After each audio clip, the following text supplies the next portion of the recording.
you'll agree with me. When you come here as an expat, especially at that point in time, you're a novelty to everybody as well. So they find you interesting.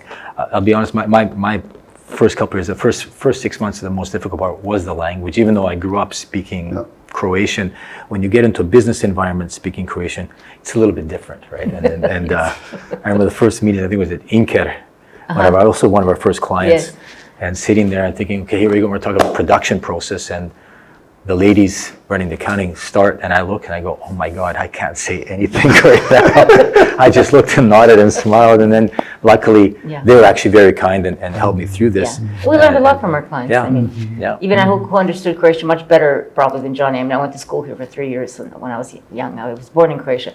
My Croatian was better, but the terminology that was used, and one little anecdote, I could not write properly Croatian. I could speak it over the years, and people would probably think I'm from somewhere, but I can't, they couldn't quite peg it, but I could not write it. So I would write a memo or some email, and I'd send it to Branka, my PA at the time, and I'd say, Branka, po Hrvati.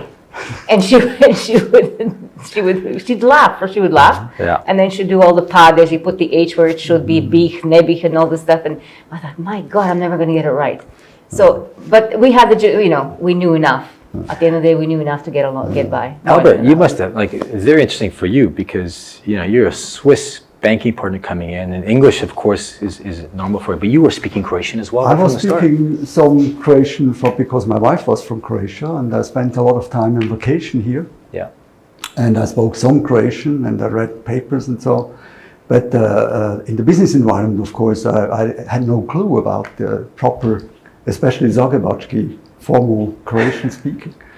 And but I tried to, and the clients, they liked it because they always understood what I wanted to say. Yeah. I didn't use the proper words, but it was okay. I was a foreigner, so that did pass. That was no problem. But you built some very good relationship with your banking clients because they saw you as wow, the Swiss banking partner, and as a bonus, you spoke Croatian. Yeah, that helped a lot. That helped a lot. And you also produced some loza that people also liked, right? So.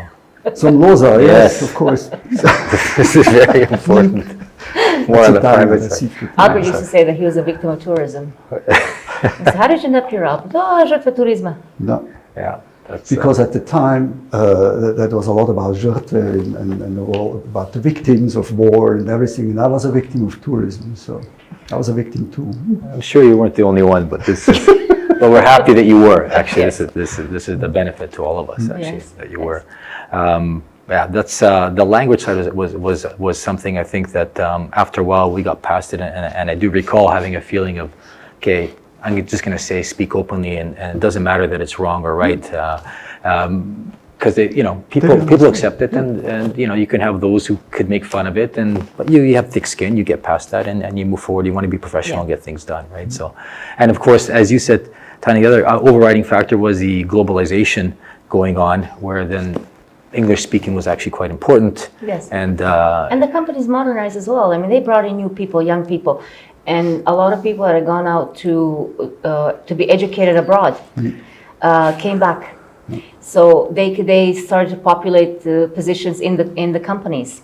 So I think our clients ended up having stronger teams over the years as well, and that brought them to be more international. And on the banking side, there were a lot of banks privatized. They were sold to foreign banks. And they had to speak English as well. And this is where us actually speaking English fluently worked well for our clients. I had one experience where we actually had to go to Austria. I went with Ranka Buncic, if you remember her, and Austrian German client, and so I'm speaking English to them and then speaking Croatian to her, and they have no idea how my Croatian sounds or how good it is, and I'm speaking Croatian the whole time. And after an hour we had stopped for a break, and the German client says, "John, where did you learn to speak English so well? I'm so jealous."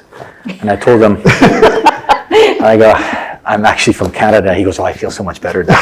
So, he had no idea my Croatian, not Padaji, were nowhere even close to being correct, but so there's anecdotes there left and right about that.